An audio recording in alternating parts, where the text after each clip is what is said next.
There we go. We are live.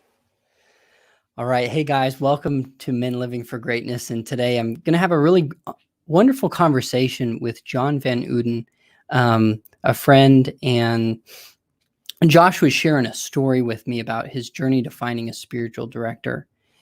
And I thought it was quite a powerful story. And so he's going to be kind enough to come on and share his journey here and some neat key insights that we can take away and learn from. So thanks so much for joining us today, Josh. Thank you, Chris. And I have to add my introduction there. As we've gotten to know each other the last couple of years with the Greatness University and our Saturday morning call, is my son named John, and you actually call me John to start with, but right away corrected it. So, but that's part of the journey. So for me, I have 8 children. One of them is John, and there's 7 other of them, and they keep me busy, and myself and my wife. I live here in Lethbridge, Alberta, Canada.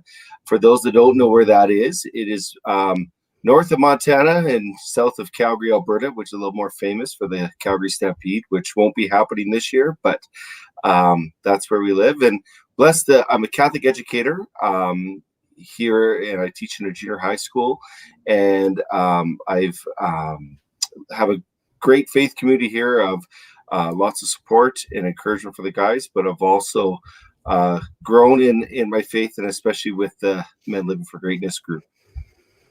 Awesome. And so with that, to the story of spiritual direction. So it's something that over the last couple of years, since I've been involved in Men Living for Greatness, the urges come back to do that, and I just hadn't followed through to just a few weeks ago. And with that, when I finally made the appointment to contact our associate pastor here in Lethbridge and ask him about it, when we sat down, he asked me a question that I wasn't expecting. And the question was, when did God stir this in your heart? And as I sat there, as I thought about it, I had to go back, and my honest answer was 19 years ago, give or take. And I remember it was at a God Squad's men's conference in Calgary, and I can't remember who the speaker was, but they had talked about spiritual direction. I thought, that's something I should do. And as years gone on and got married and had kids and many different things happened in life, that desire never went away, but I didn't really follow through with it.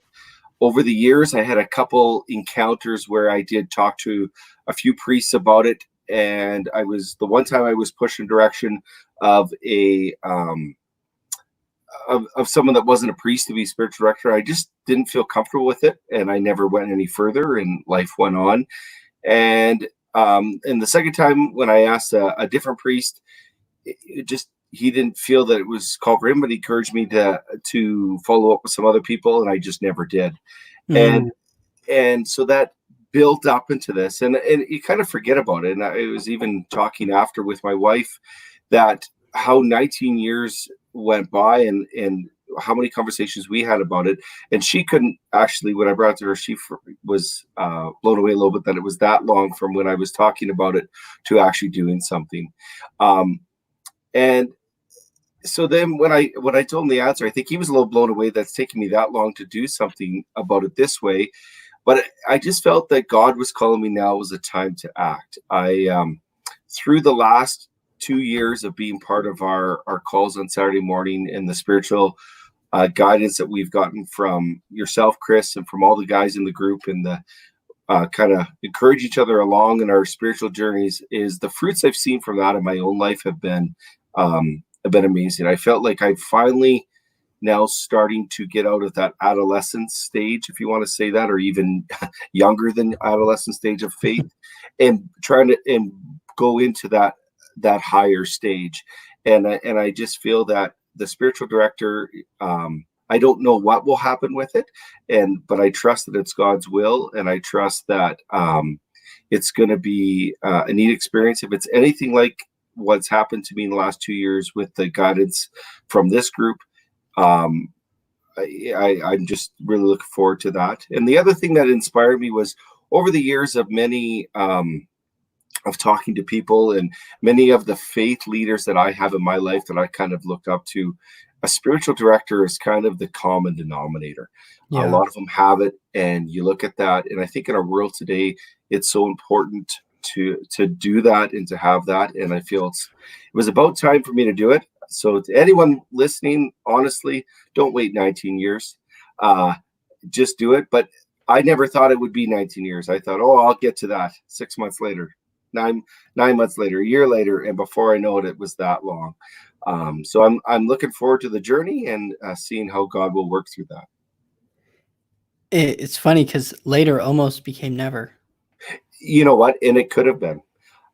You never know what's going to happen, right? I've been reflecting, and it was actually my prayer this morning. The reflection in my daily bread was about how quickly our life could end, and we have to be ready. And you never know. So if I hopefully I have many more years to come, but if not, I better get that spiritual direction going and get me in the best place I can.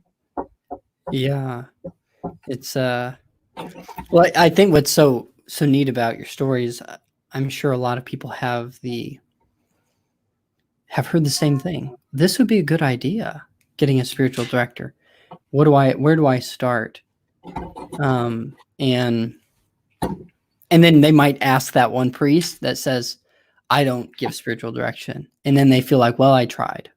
Right. And then Yeah, they might put it off for another 6 years and then feel like the urge, like, well, maybe I should try again. exactly.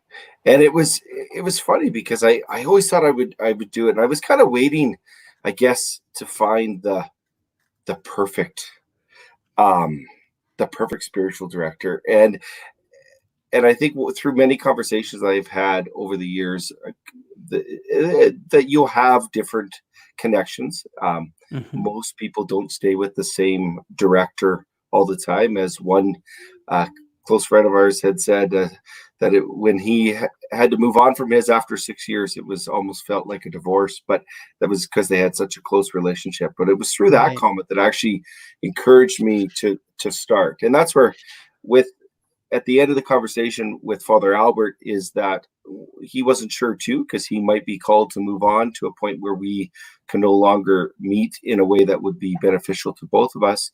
But if this is just for a few months for him to guide me to a Yeah. different spiritual director, we both agreed that we felt this is what God wanted, and we were willing to engage in that journey. So.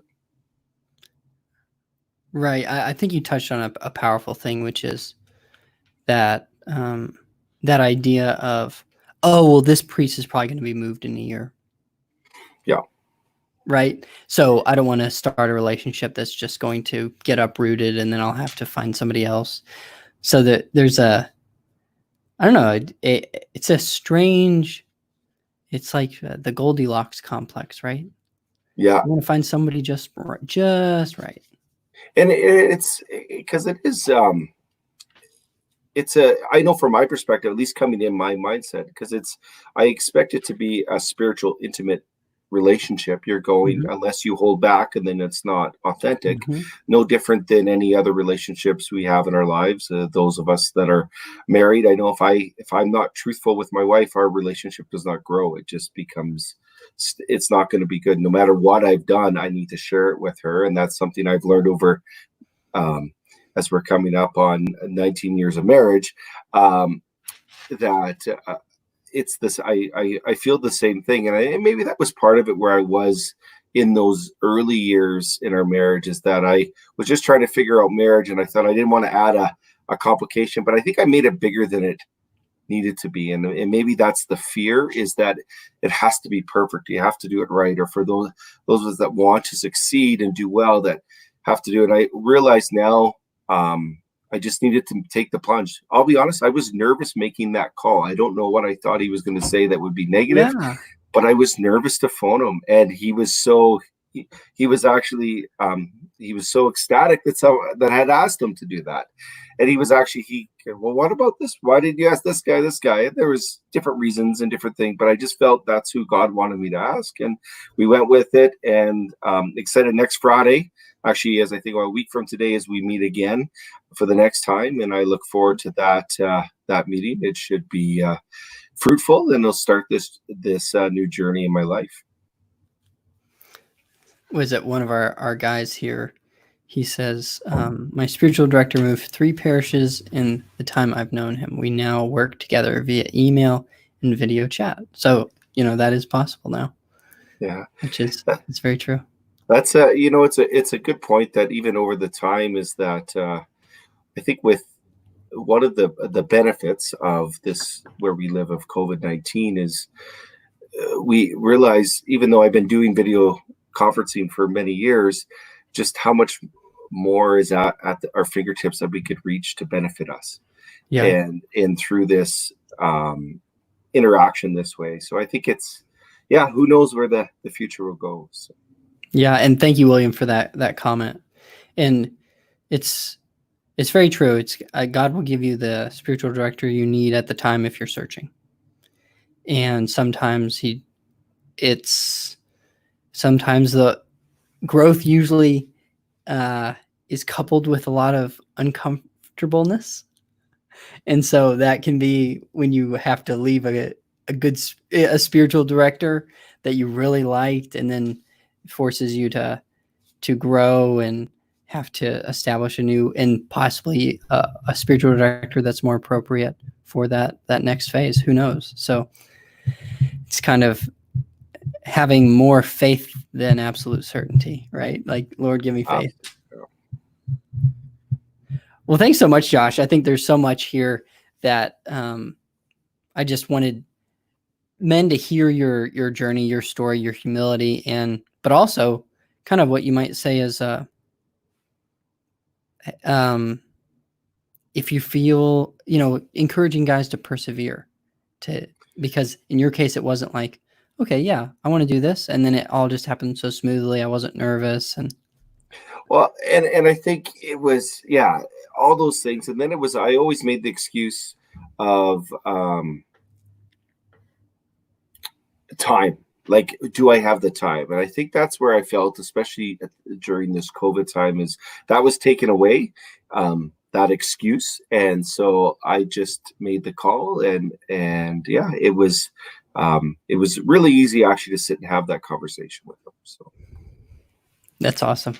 Well, thanks so much, Josh, for joining us today and sharing that story. So we'll have a wonderful weekend. Yes. Hope you guys enjoyed the show. See you guys later. God bless. God bless.